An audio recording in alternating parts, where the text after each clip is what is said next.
After my dad died in November 2018, I lived in a fog for almost 4 years. Brain fog, anger, confusion. But underneath it all was a question that haunted me.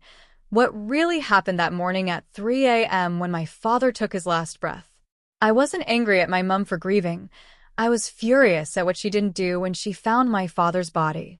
Instead of calling an ambulance, she started announcing to everyone that he had passed away, while he might still have been saved. My anger was masking something deeper. Grief, yes. I kept going over it in my head. Like, what if there was more she could have done? What if she just didn't bother to even try to do anything? Let me give you an example of why I questioned her story. One night, around midnight, I accidentally dropped my metal mug in the kitchen. It made a loud racket. I usually sleep around 2 a.m., so I was still awake. About an hour later, she came out to use the washroom. When I asked if she heard the noise, she casually said yes, she heard it, but didn't bother checking because she could tell it was just the metal mug falling. Think about that for a moment.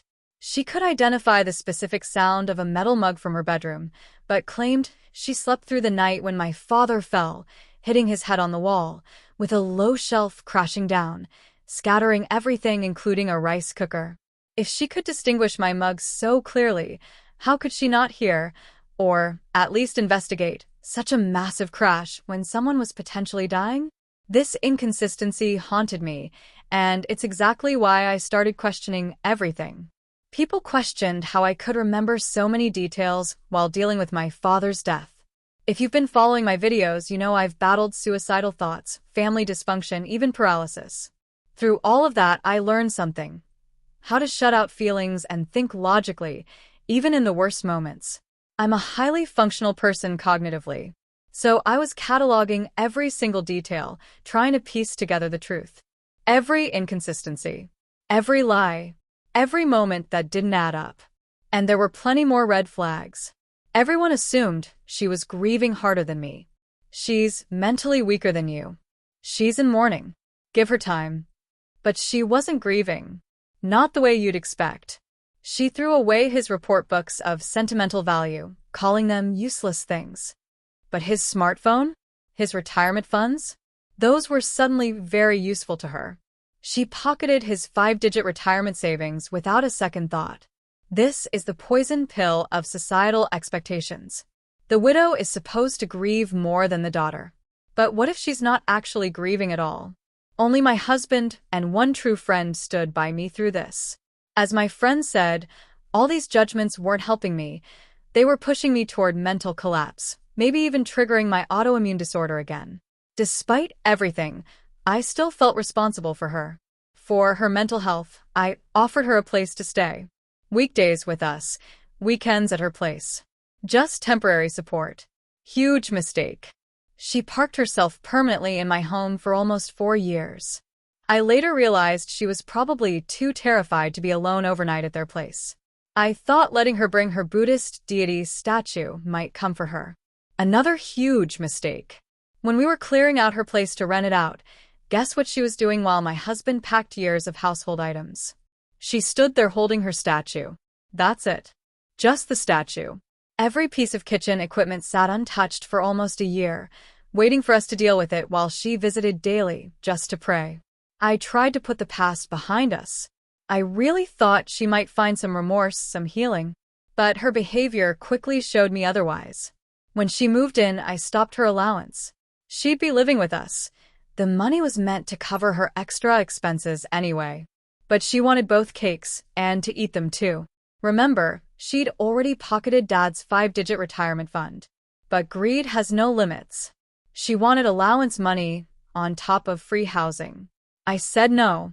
The money would just get eaten by inflation since she didn't trust me to invest it in the first place.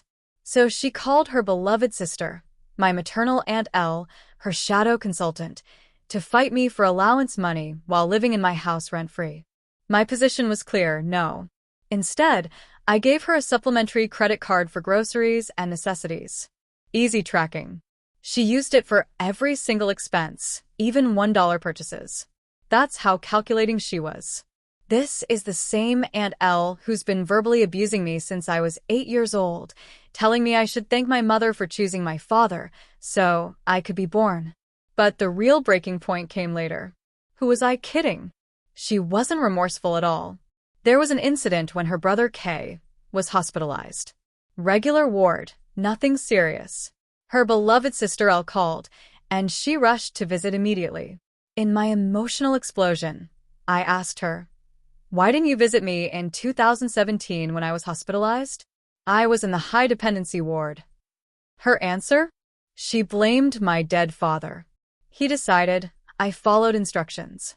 How convenient. Blame the dead spouse. I'm your flesh and blood, and you didn't even call me on my birthday while I was breaking down in that hospital? She rolled her eyes as she said, "I'm sorry, okay? Why are you bringing this up now?" While I was crying, a mixture of grief and rage, she called her dear sister Elle to complain about me. Yes, I already said sorry. Yes, precisely, it's already over. She's going crazy now. I don't know what's wrong with her.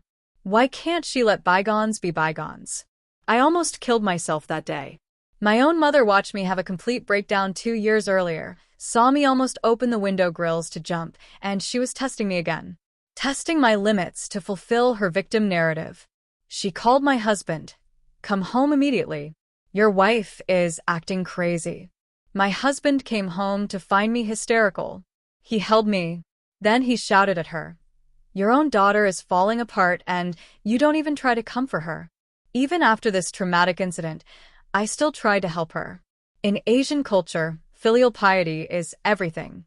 I tried to honor it on my own terms. I was so focused on helping her improve her health, misplaced guilt driving me forward. When she first moved in, I saw her medication list. Fluoxetine, cholesterol medicine, gastric medication. She didn't even know why she'd been taking fluoxetine for 20 years. She wasn't sure of her own diagnosis. Can you imagine that? Not taking charge of your own health? I had to go with her to the psychiatrist to understand she'd been diagnosed with mild OCD, supposedly checking and rechecking things obsessively. The psychiatrist said she was in remission, but no one had suggested reducing her dosage or discharging her. The psychiatrist did confirm she did not have depression or psychosis. But here's the thing, in 20 years of watching her, I'd never seen obsessive checking behavior. Just normal stuff, making sure windows are locked, lights are off before bed. Nothing excessive. What I did notice was that she was cognitively declining. I'm not sure if it was due to old age or her OCD medication, but one thing for sure, exercise has been proven to slow down cognitive decline. She was only 65, but her hips were weak, her legs were getting unsteady, her gait becoming bowed. I signed us both up for Tai Chi classes. I'd never seen her exercise once in her entire life. I warned her about dementia as it's a common illness that exercise can help slow down too. I also suggested she try TCM for her gastric issues. She said Western medicine helps her. It's a tonic. I didn't know if she hates TCM because of the costs or because of acupuncture. She claimed she hates needles. Instead of appreciating my effort, she said she was confident she would live to a ripe old age, and even if she got dementia, I could just place her in an old folks' home. How delusional was she? She was only 65 and already taking a wide array of medications, and she thought dementia was probably just a couple of years' illness. Private old folks' homes cost easily $10,000 these days. This shows how completely out of touch with reality she was. But I didn't give up on trying to help her. I invested her excess funds to protect them from inflation, trying to secure her retirement. But all of this, every attempt to help, was seen as forcing her to do things unwillingly. Again, she complained to Sister Elle. Again, she got advice to retaliate against me. By this point, I was completely exhausted. Already trying to hold myself together after Dad's death, trying not to pursue the truth about that morning. And she couldn't appreciate any of it. She kept involving her family members to fight against me. The drama was destroying my mental health. Something had to give. Within a year of Dad's passing, we had a massive fight in 2019. My version of filial piety wasn't good enough for her. She packed up and moved out, encouraged by her dear sister Elle. Her beloved sister Elle marched into our home and picked her up like she was rescuing her from prison. She stayed away for almost a month. We had peace. Blessed, beautiful peace. Then my maternal cousin, Z, convinced me to take her back. Worst mistake ever. When she moved out, our days were peaceful. When she returned, the entire public spectacle resumed. Her shadow consultant sister L, all of it. But the universe gives second chances, right? During her stay with the shadow consultant, she discovered YouTube. Her newest addiction was born. When she moved back in 2019, I thought we could finally have peace. I had no idea I was about to witness 4 years of psychological warfare. In the next videos, I'll show you exactly how she turned simple property management into public humiliation, how she weaponized basic household tasks, and how her incompetence became so dangerous it nearly burned my house down. If you're dealing with toxic family members who seem to turn every act of kindness into ammunition against you, you're not alone. Sometimes the hardest lesson is learning that some people will use your love as a weapon, and that protecting yourself isn't selfish, it's survival.